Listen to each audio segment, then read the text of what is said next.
घरामध्ये सततची भांडणं, आजारपण, घरामध्ये बरकत न राहणं, एक झालं की एक संकट येणं, या गोष्टी जर वारंवार तुमच्या घरामध्ये होत असतील तर कुठेतरी नकारात्मकतेचा असर जो आहे तो आपल्या घरामध्ये आहे।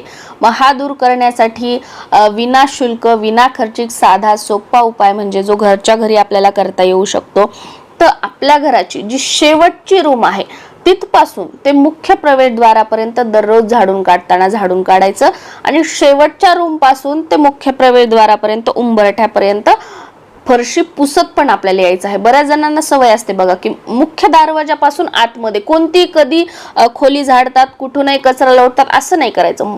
आपल्या शेवटच्या रूम पासून बाहेर पर्यंत नकारात्मकता धूळ कचरा काढायचा आहे ही पद्धत। आणि फरशी पुसताना त्या पाण्यामध्ये थोडंसं गोमूत्र टाकायचं आहे। दररोज थोडे गोमूत्राचे 1-2 थेंब टाका आणि फरशी पुसून बघा, तुम्हाला चांगला अनुभव येईल।